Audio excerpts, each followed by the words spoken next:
So once you've opened up Blender, you'll be greeted by this incredibly complex user interface. So before you go, whoa, and start freaking out, just hang in there and just focus on this central window here. And in the center, we have our default object, the cube. So to select any object in Blender, we have to right-click. I know most of you are used to left-clicking things to select something, but in Blender, it's right-click. So remember, to select anything in Blender, we have to right-click. So to select the cube, we right-click.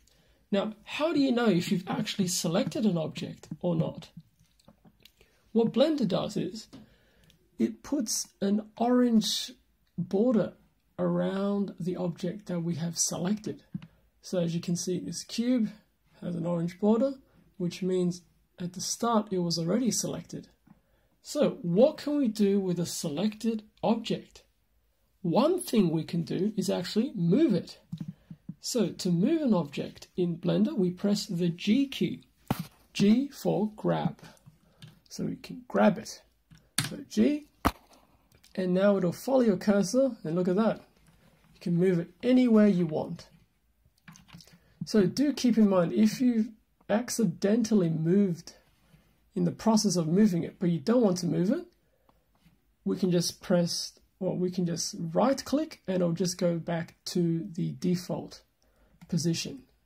So right click and it's back to the original position, okay? So if you've accidentally moved it and you think, oh no, I don't actually want to move it, right click and it's back to normal, all right? But if you actually want to move it somewhere else, what we do is select the object, press G, and move it to a location that you want, let's say here, and we can left click, and now you have successfully moved the cube. So let's put it back here. Now, another thing we can do is look at objects from different perspectives. So first thing we can do is actually zoom in. How is this done? Well, it's through the power of the scroll wheel. So to have a close-up, we can move our scroll wheel forward to zoom in. Look at that. That's pretty zoomed in. And to zoom out, it's just scroll backwards. And oh dear, it's gone. So scroll back, yay, and it's back. So close up and look at it far away. So you've mastered scrolling now. Another thing that we can do is actually look at it from different angles. Now, what you need to do is actually hold down the scroll wheel and you can just move it around. So we can look at it from bird's eye, all the way on the bottom, and then all these different angles. Just go around, just hold the scroll wheel, and you can just move it around like this and release for an angle or for a position that you like. So release, and you can view it from here now, or here and release, and you're seeing it from the underside. So this is pretty useful if you want to edit things and just view it from different angles. And another thing we can do is actually change the size of our object. So in this case, it's done by pressing the S key, S for scale. So we want to scale up or scale down an object. So make sure the object is selected and press S. And then to make it larger, we move our cursor away from the object. As you can see, it's actually pretty quick, just small movements, and it's just exploded in size. Now, remember what I said about moving last time? So if you don't want to actually scale it this much, you can just right click before you've confirmed, and it's gone back to its default size. So what you just saw there was just it increasing really fast. Most of the time we don't want that, and we just actually want some more control. So before you press S, make sure your cursor is away from the object.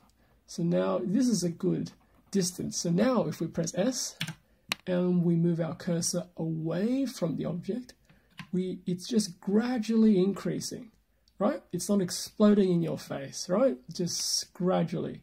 And to make the object smaller, we move our cursor towards our object.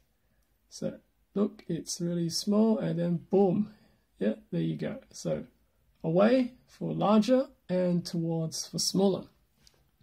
And once again, to confirm your selection, we left click.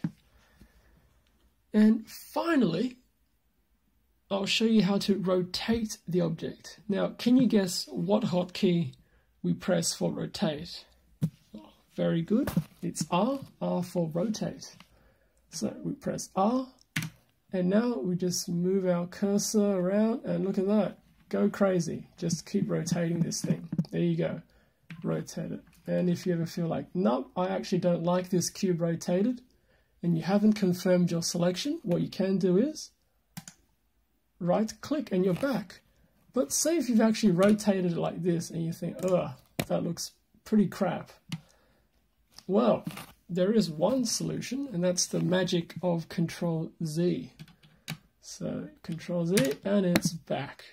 So there you go. These are some basic ideas of how to use Blender.